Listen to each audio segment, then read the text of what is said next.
Assalamualaikum warahmatullahi wabarakatuh. Ketemu lagi dengan saya Muhammad Anwar Aini pada mata kuliah kita, mata kuliah Sosioteknologi Informasi dan juga Etika Profesi. Baiklah, pada minggu kita kali ini kita akan membahas tentang intellectual property rights atau yang biasa lebih dikenal sebagai hak kekayaan intelektual. Jika pada minggu-minggu sebelumnya kita banyak membahas tentang bagaimana perkembangan teknologi informasi, baik itu di bidang pertanian, di bidang industri, di bidang pendidikan, bahkan di bidang pemerintahan. Kemarin juga kita membahas hal tersebut ya. Lah dari beberapa perkembangan teknologi informasi di bidang pendidikan tersebut, di berbagai bidang tersebut, maka sudah pasti di situ banyak berbagai inovasi-inovasi yang ditemukan. Jadi dengan adanya inovasi-inovasi tersebut diharapkan nanti itu negara bisa memfasilitasi bagi para penemu-penemu supaya mereka mendapat perlindungan secara hukum. Maka dari itu perlu dibuat sebuah aturan yang mana aturan tersebut mengatur tentang hak kekayaan intelektual seseorang atau seorang penemu. Maka dari itu juga pada minggu kita kali ini kita akan membahas tentang hak kekayaan intelektual. Langsung saja kita masuk ke outline ya. Jadi outline kita pada sore hari ini kita akan membahas tentang beberapa hal. Yang pertama adalah penjelasan tentang haki, dan yang kedua adalah jenis-jenis haki atau ruang lingkup haki. Yang ketiga, manfaat haki. Yang keempat, pendaftaran haki itu bagaimana. Dan nanti juga kita akan belajar lebih lanjut tentang sanksi-sanksi apa saja yang bisa didapat apabila kita melanggar daripada hak kekayaan intelektual itu sendiri. Itu ya. Baik, yang pertama pengertian daripada haki atau hak kekayaan intelektual. Hak kekayaan intelektual dapat didefinisikan sebagai suatu perlindungan hukum yang diberikan oleh negara kepada seseorang, kelompok, ataupun badan yang ide dan gagasannya telah dituangkan dalam suatu karya cipta. Karya cipta tersebut merupakan suatu hak individu atau kelompok yang perlu dilindungi secara hukum apabila suatu temuan atau inovasi tersebut didaftarkan sesuai dengan persyaratan yang ada. Jadi haki itu adalah hak yang didapatkan oleh pencipta ya, oleh pencipta sesuatu orang yang menciptakan suatu karya, sehingga orang tersebut mendapat perlindungan secara hukum dari negara dari berbagai bentuk proses kecurangan seperti halnya adanya pembajakan, pengkopian lagu tanpa sepengetahuan, dan lain-lain. Itu adalah pengertian dari haki itu sendiri.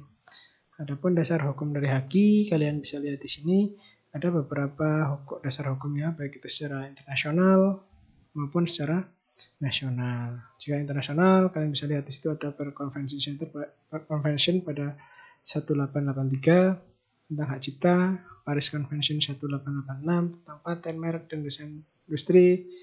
Dan juga di nasional juga sudah mulai dibuat ya. Di situ pada tahun 2002 ada Undang-Undang 19 tahun 2002 tentang hak cipta, Undang-Undang nomor 15 2001 tentang merek, Undang-Undang 14 2001 tentang paten, dan lain-lain. Itu kalian bisa baca sendiri terkait dengan undang-undang yang berhubungan dengan hak kekayaan intelektual.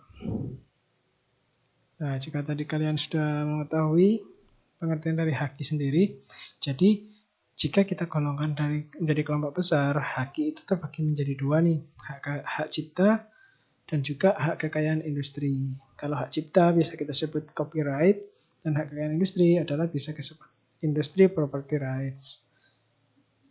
Nah, dari sini hak kekayaan industri terbagi lagi nih menjadi beberapa subbagian. Ini ada hak merek, hak desain industri, dan juga hak paten.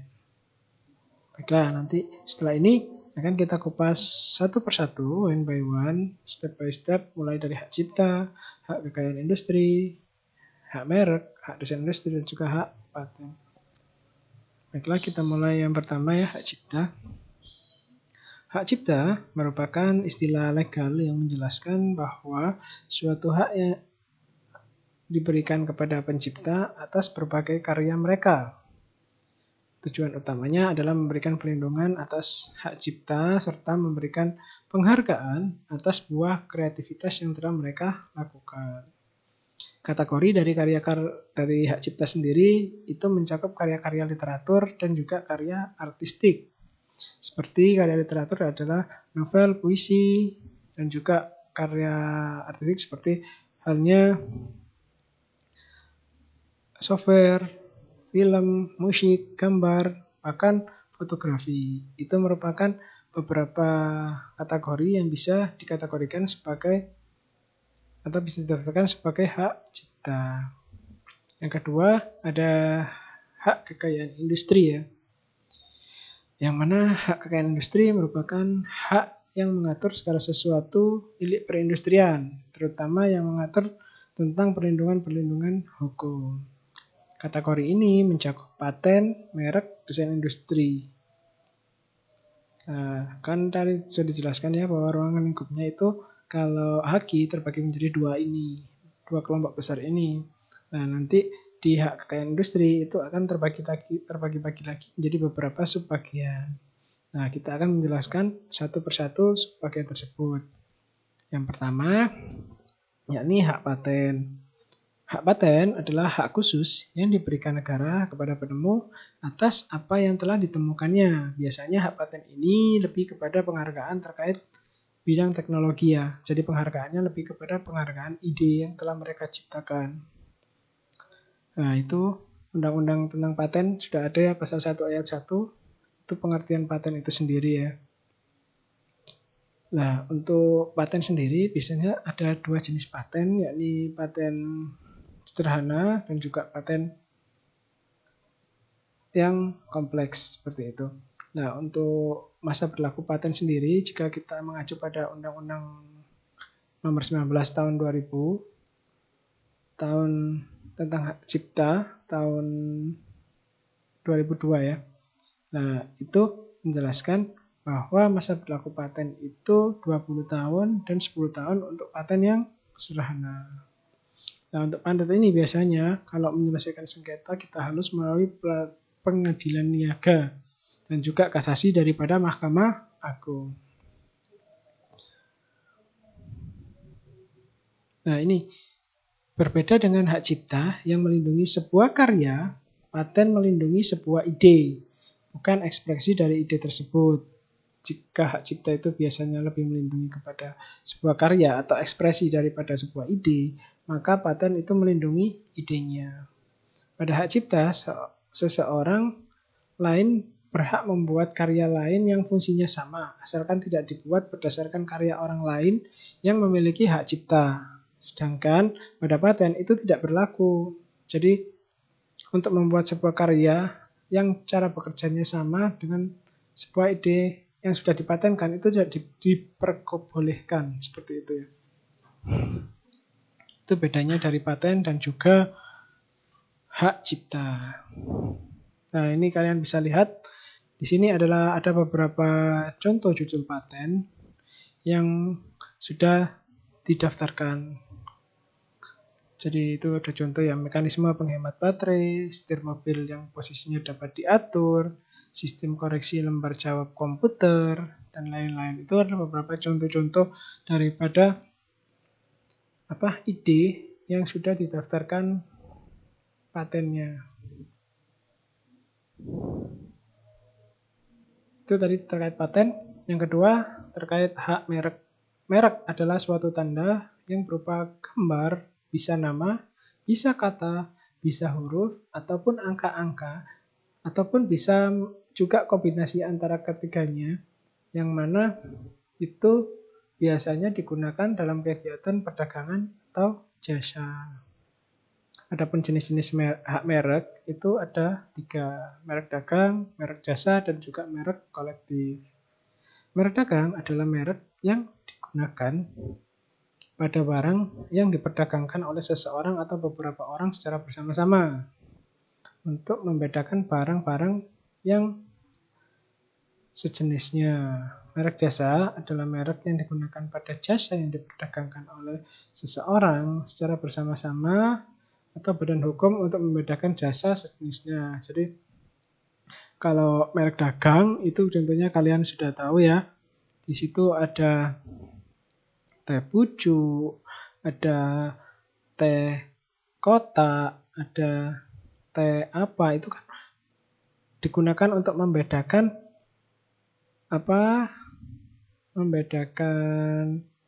barang berdasarkan itunya, mereknya gitu ya. Kan sama-sama teh semua tuh, tapi kan punya ciri sendiri-sendiri lah. Itu biasanya lebih kepada merek dagang. Kalau merek jasa sudah bisa kalian tahu ya. Kalau jasa misalkan di jasa pengiriman, di situ ada JNE, JNT dan lain-lain. Sedangkan yang ketiga adalah merek kolektif, yakni adalah merek yang digunakan pada barang dan jasa dengan karakteristik yang sama yang diperdagangkan oleh beberapa orang secara bersama-sama. Jadi merek kolektif ini seperti halnya dicontohkan itu Wings ya.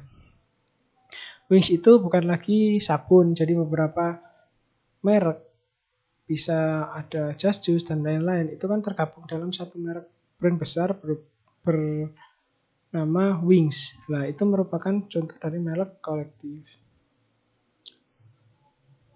Biasanya kalau merek itu jangka waktunya itu 10 tahun sejak tanggal penerimaan dan dapat diperpanjang per 10 tahun sekali. Itu kalau merek ya. Selanjutnya ada desain industri. Desain industri itu adalah suatu kreasi tentang bentuk, konfigurasi, komposisi, garis warna, ataupun gabungan daripada bentuk ketiganya. Jadi contohnya ini desain industri bisa kalian lihat ya. Di situ ada desain untuk mikrofon, desain untuk speaker ya. Desain unik untuk speaker, ya mana desain itu jika kalian membuat sebuah desain unik itu bisa kalian ajukan sebagai desain industri dari perusahaan kalian. Nah, untuk desain industri ini biasanya masanya itu 10 tahun sejak diberikan atau sejak tanggal penerimaan atau sejak tercatat dalam daftar umum desain industri seperti itu. Nah, apa sih perbedaan dari ketiga ke empat hal tersebut? Nah, ini ada beberapa perbedaan jika kita tilik dari dari beberapa pembedanya. Di situ jika dilihat dari subjeknya, hak cipta itu yang mengajukan adalah penciptanya.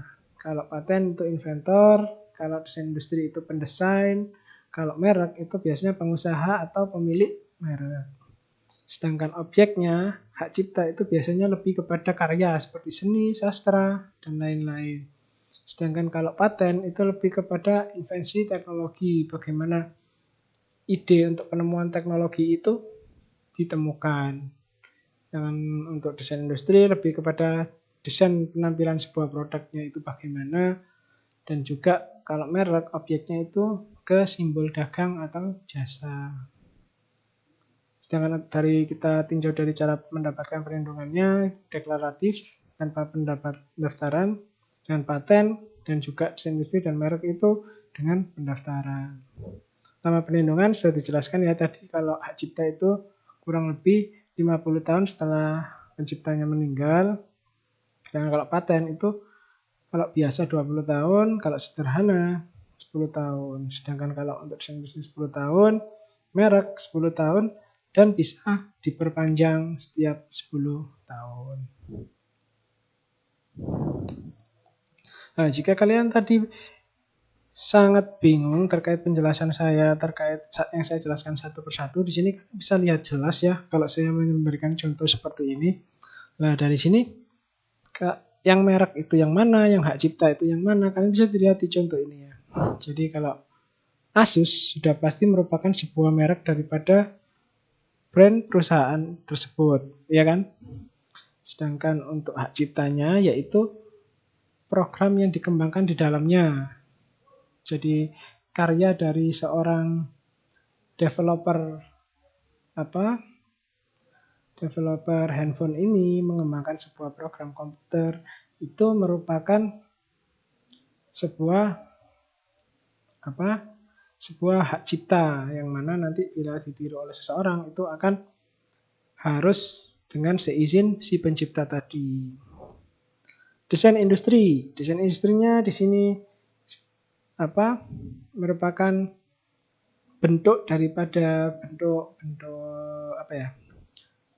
fisik daripada handphone itu. Jadi desain itu tampilan luarnya seperti apa itu merupakan sebuah desain industri. Apakah itu bentuk pocket atau bentuk slim dan lain-lain. Sedangkan untuk patennya, apabila kita bisa mengajukan paten itu lebih kepada idenya ya. Bagaimana invensi teknologi berupa alat komunikasi dan komputer dalam ukuran kecil. Jika dulunya itu komputer atau handphone itu besar-besar, dan sekarang handphone itu bisa lebih kecil. Atau misalkan kalian punya ide membuat handphone itu sebesar ibu jari, lah itu bisa kalian patenkan. Seperti itu ya. Jadi bedanya kalau hak cipta itu yang lebih menitik beratkan kepada karyanya, sedangkan untuk paten itu lebih kepada idenya. Sedangkan untuk desain tata sirkuit itu lebih kepada bagaimana mereka mendesain sirkuit atau komponen-komponen yang ada di dalam sebuah handphone itu sendiri. Itu adalah beda dari merek, desain industri, hak cipta, dan juga paten. Biasanya kita sangat kurang bisa membedakan antara hak cipta dan paten ya. Jadi kalau paten itu lebih kepada penghargaan kepada karyanya, sedangkan hak cipta itu kepada karyanya, dan paten itu terhadap idenya. Seperti itu. Oke, selanjutnya apa sih fungsi dan manfaat haki? Sebenarnya sudah banyak dijelaskan tadi ya pada slide pertama dan slide kedua bahwa fungsi daripada haki adalah sebagai bukti kepemilikan hak kekayaan intelektual yang mana bermanfaat untuk pencegahan penciptaan barang, produk, atau karya yang kita miliki oleh orang lain tanpa seizin kita. Itu. Kita lanjut ya. Jika kita mengetahui pentingnya haki itu bagi seorang pencipta, maka kita kan bertanya-tanya nih, bagaimana cara kepengurusan haki, hak cipta, paten, merek, dan hak desain industri kan seperti itu.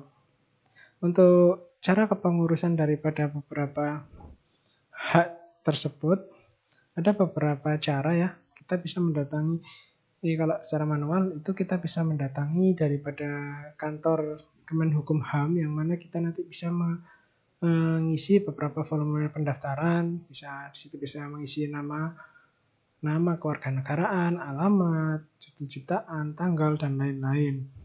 Baru setelah itu kita melampirkan contoh ciptaan kita dan uraian atas ciptaan yang dimohonkan.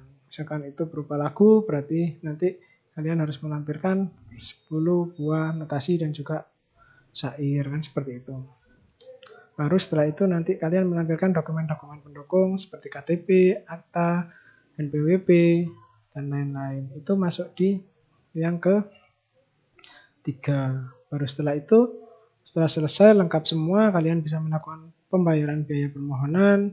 Baru setelah itu nanti akan diproses oleh si Departemen Kemenkumham tadi. Biasanya proses pendaftaran itu kurang lebih 3 bulan. Nah, biasanya haki secara resmi baru bisa dikeluarkan setelah kurang lebih 9 bulan setelah melalui review-review terkait apakah temuan kita itu benar-benar baru, apakah sudah ada orang yang mengajukannya sebelumnya, dan lain-lain. Itu merupakan berbagai proses yang harus dilalui.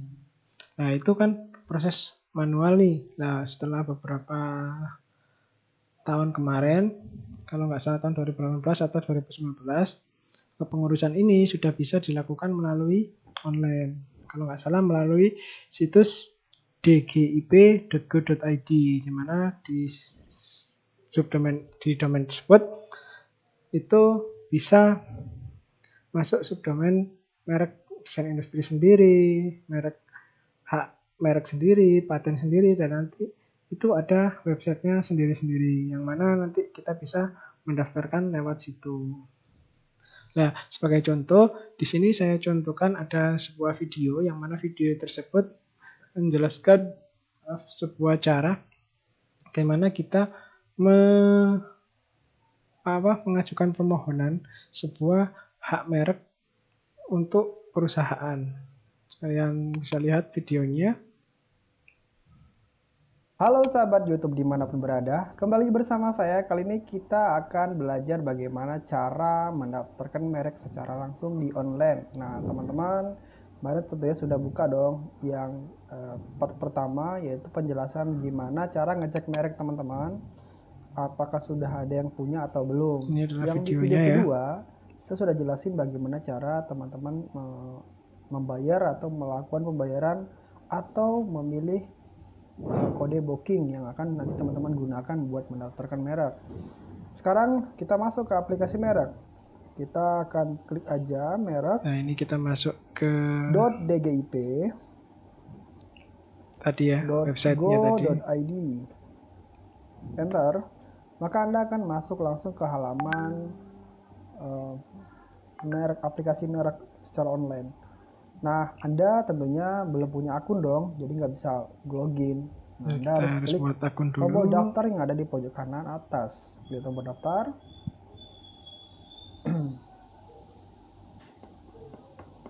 Tunggu beberapa saat, maka Anda akan disuguhkan dengan halaman formulir pendaftaran. Silakan masukkan email Anda di sini, terus passwordnya. Oke, password ini. Passwordnya harus terdiri dari huruf besar pertama, kemudian huruf kecil, dan kemudian diikuti dengan angka.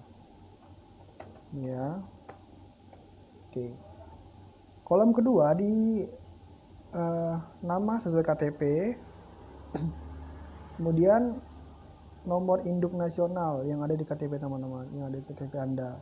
Jenis kelamin laki-laki, tanggal lahirnya silahkan dibikin. Warga negara Indonesia, nomor HP sudah dibikin. Nah, di sini ada kolom jenis pemohonan. Jenis pemohonan ini Anda ingin mengajukan apa? Tentunya kalau Anda ingin mengajukan merek, Anda harus klik usaha mikro, kecil, dan menengah di sini. Kemudian di sini sudah tidak perlu diisi lagi, nanti dia akan otomatis terisi. Nah, ini adalah dokumen pendukung. Dokumen pendukung ini, kalau saya kemarin itu dokumen surat izin usaha dari kelurahan tempat saya mendirikan usaha. Nah, teman-teman apa nih? Misalnya ada SIUP atau dan sebagainya bisa diupload di sini. Mungkin surat izin usaha di tingkat RT, tingkat kelurahan, dan lain sebagainya. Silahkan diupload guna mendukung atau guna bukti bahwa Anda memiliki merek, bahwa Anda punya usaha gitu. Misalnya contohnya ini ya. Saya upload, oke. Ini Anda harus masukin Provinsi Jawa Barat. Kalau Anda domisili di sana, Kota Depok, ini alamat sesuai KTP Anda. Oke, ini nomor kode pos. Nah, Anda klik centang di sini di bawah pernyataan bahwasanya Anda membuat data dengan benar.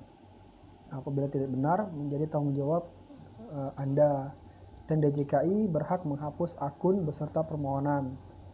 Ini klik tanda checklist. Nah, ini silahkan diikutin PMYM9K ini agar tidak menghindari perbuatan dari robot.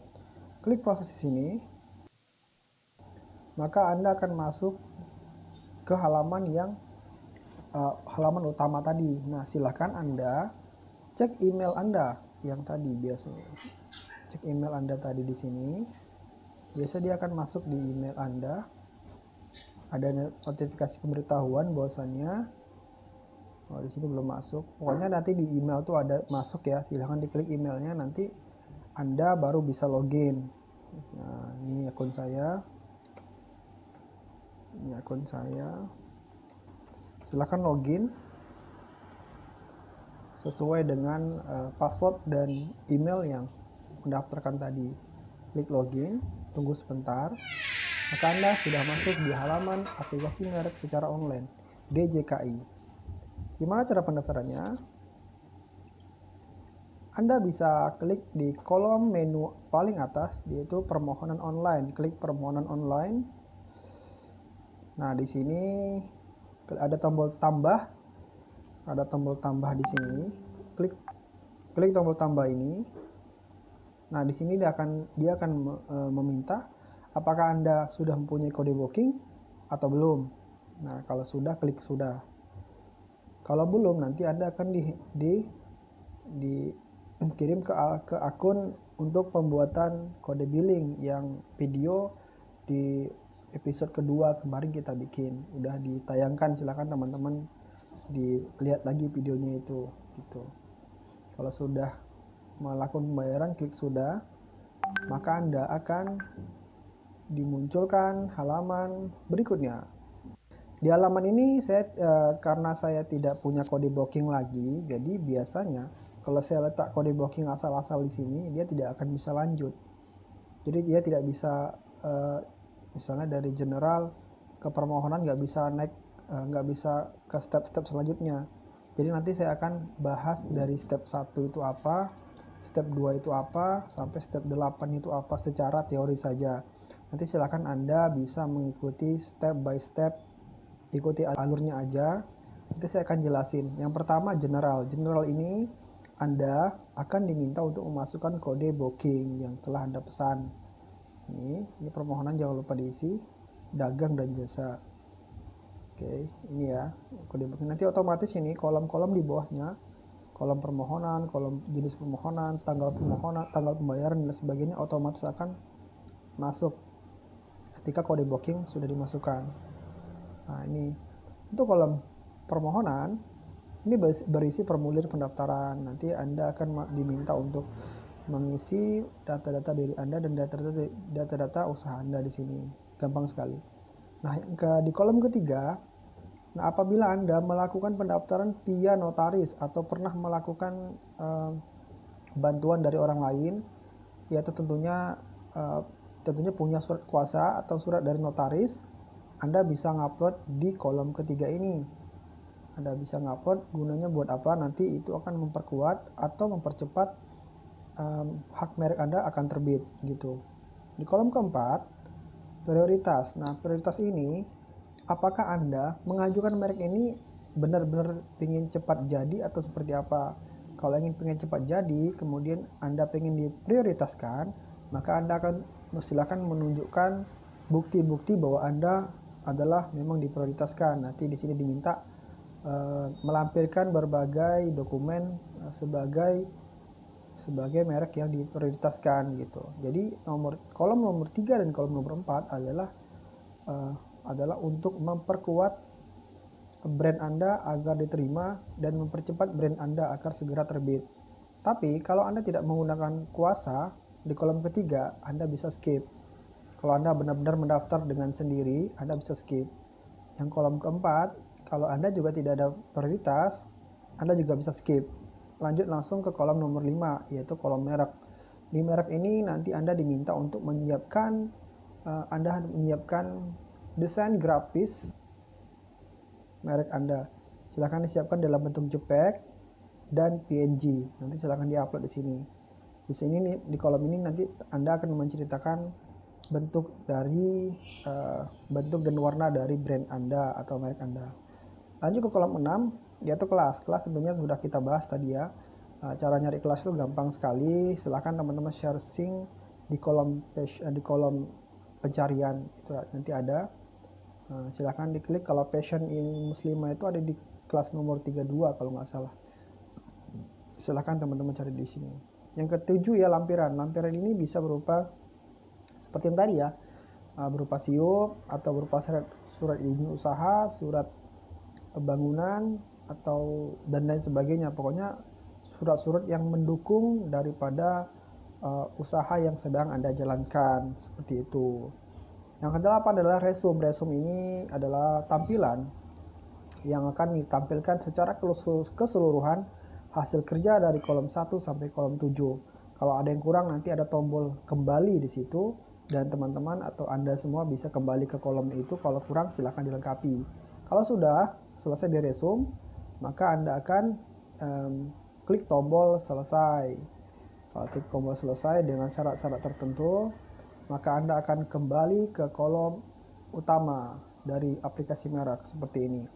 Ini adalah permohonan yang sudah saya ajukan, di brand saya yang sedang saya ajukan. Nanti Anda akan mendapatkan tanda terima. Klik tanda terima ini di sini. Nanti Anda akan otomatis download. Klik open. Nah, ini bisa Anda cetak sebagai bukti bahwasannya Anda telah mendapatkan merek. Tapi ini belum diterima atau masih diproses ya, masih ditinjau sama DJKI.